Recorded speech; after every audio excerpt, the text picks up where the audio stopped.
Hey guys, it's Jean-Claude, and with Gen Con approaching, will you be the deck I take? Wish us luck, guys. And I want to thank you very much for all the likes we've been receiving lately. That's awesome.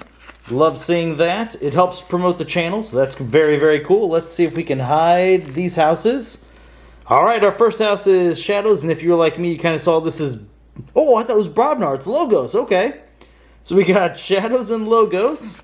Check out the Archon in the name. Well, it's a huge, like, wings there. That's pretty neat. It's HRH Tap Dance Stafford. Okay, that's an awesome name already. And the third house, what is it going to be? Ooh, Sanctum. Okay. Yeah, I'm liking that. So let's get, obviously, a lot of steel inside Shadows. Some great capture inside of Sanctum here. And for Logos, I guess we're either looking for Archive or the Brig combo. Alright, this could have a chance. We need a good deck. Shadows, it's Dusk Runner, it's an upgrade. This creature gains Reap, Steel, and Amber. That's a good card. The Gang, 5 power, Action, Steel, and Amber.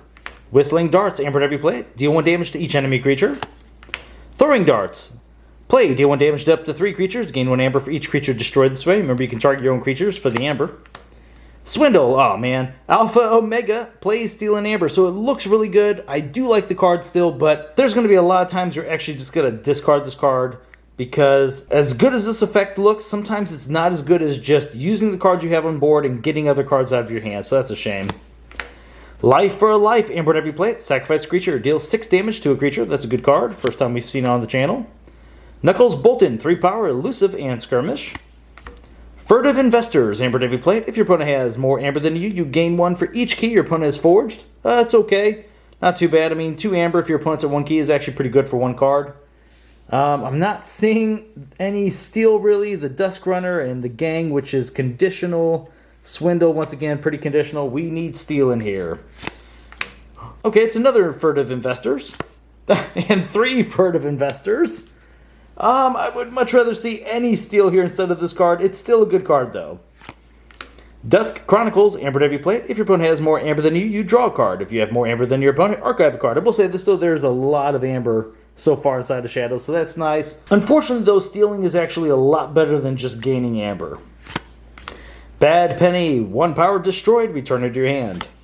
Now we're on to Sanctum. It's the rare we just keep finding inside of Sanctum. It's Sanctum Guardian, 6 power, 1 armor, taunt. Fight Reap, swap Sanctum Guardian with another friendly creature in your battle line. Hey, Martyr's End. Okay, we've seen this before. Amber at every plate. Destroy any number of friendly creatures. Gain 1 Amber for each creature destroyed this way. Let's look for a lot of creatures between here and Logos. The Spirit's Way. Destroy each creature with power 3 or higher. Okay, that's something I talked about in the last video we opened with this. It's pretty nice if you're going to be using Spirit's Way to help take care of your opponent's board. It's going to be taking care of your board as well. Why not Martyr's End? Get rid of those creatures. Get the Amber for them first. So that's pretty good together. Radiant Truth, Amber at every play it. Stun each enemy creature not on the flank. I'm a big fan of that card. Maruk the Marked, 5 power, 1 armor. After he prevents damage with his armor, capture 1 Amber for each damage just prevented. That's good. Healing Blast, Amber at every play it. Fully heal a creature. If you healed 4 more damage this way, gain 2. Golden Aura. Play, choose a creature. Fully heal the chosen creature. For the remainder of the turn, the chosen creature is considered to be in House Sanctum and cannot be dealt damage. Child of the Safeguard, 4 power, 2 armor, deploy, and taunt. Blinding Light, Amber at every plate. Choose a house, stun each creature of the house. I feel like we're lacking in creatures so far. We didn't get too many in Shadows, and we're kind of light in Sanctum too. Come on. Another Blinding Light. Lots of Amber though. Lion Botrom, 4 power, 1 armor, deploy, and his neighbors get +2 power. Oh, 2 of those. Very nice. Osmo Martianologist, 2 power, elusive, fight Reap, heal 3 damage from a Mars creature or stun a Mars creature. Very conditional effect considering we don't have Mars in here, so to maybe have a chance of stunning your opponent's creatures, that's okay, but he's kind of small. I don't know. A lot of rares I'd rather see in place of him. Rocket Boots upgrade, this creature gains Fight Reap. If this is the first time this creature was used this turn, ready it. If our opponent does have Mars, then yeah, you can use this to stun 2 creatures each turn. Remote Access, Amber at every plate. Use an opponent's artifact as if it was yours. Hey, Eureka! 1 Amber, Alpha, play, gain 2 Amber. Archive 2 random cards from your hand. This card is actually really good and sealed. It's still okay in Archon. The only downside is in Archon, there's a lot of times where you need to play a very specific card from your hand. at least mid and late game, and Eureka can sometimes take it out of your hand, so it's kind of iffy, but I still like the card overall. Wild Wormhole, Amber Navy play the top card of your deck. Professor Sutterkin, 2 power, Reap, draw a card for each friendly Logos creature. We need some Logos creatures then. Poke, Amber Navy deal 1 damage to an enemy creature. If this damage destroys that creature, you draw a card. Library of Babel, it's an artifact. Action, draw a card. Where are the creatures? Here we go. Hexbion, 2 power, destroyed. Archive him and the top card of your deck. 2 of those. Binate Rupture, Alpha. Each player gains Amber equal to the Amber in their pool. So obviously you want to play this whenever you're already ahead. Last card of the deck is Archimedes, 2 power, elusive. His neighbors gains destroyed. Archive this creature. Okay, hold on. So we are going to count up the Amber because it's the first thing we always do, but we're going to go straight into creatures after that. Binate Rupture is questionable if we're going to be able to get Amber off of that. We got to see just how much Amber we're generating first, I believe. I know there was a lot inside of Sanctum for being Sanctum, and there was also quite a bit inside of Shadows. Unfortunately, as we said, none really attached to Steel. So yeah, check out that. Got some more. Okay. Yeah, 1 attached to Steel because it's swindled. I said it's not reliable. You can't really bank on that. All right, so 1. I guess we can count him. 2, 3, at least 4. Questionable. 5, 6, 7, 8, 9. Call it 10, 11, 12, 13. We're definitely not getting the extra off that. 14, 15, 16. Interesting. That's 19, 20, 21. And we can, I don't know. But 21, I don't know where to put that Binate Rupture for now. 21 is actually really good. The sad news is, hold on, see. So the Steel, we had 1, 2. So we're looking for Amber Control right now. I mean, I guess it's one of our only Amber Controls. We're probably going to have to use it for that. So that's 3. And I don't think we had any anywhere else. Let's see. Our Sanctum didn't even have the Capture, which is kind of sad. Yeah, wow, this is the first Sanctum I've had that didn't have any Capture. Okay, that's a little awkward. So only 3 kind of Amber Control. These are halfway questionable. Let's see just how many creatures we have in here, because that's going to be important for Duskrunner. I feel like we didn't have that many Shadows. We didn't really have that many in any of the houses, which also, again, makes something like Life for Life that much worse. I will say this, though. I am seeing a little bit of maybe how this deck is going to run. But let's first check out the creatures, which is also sad because, once again, we have a low creature count. And here's Archimedes, who is a wonderful card if he just had some more creatures that were always going to be around him.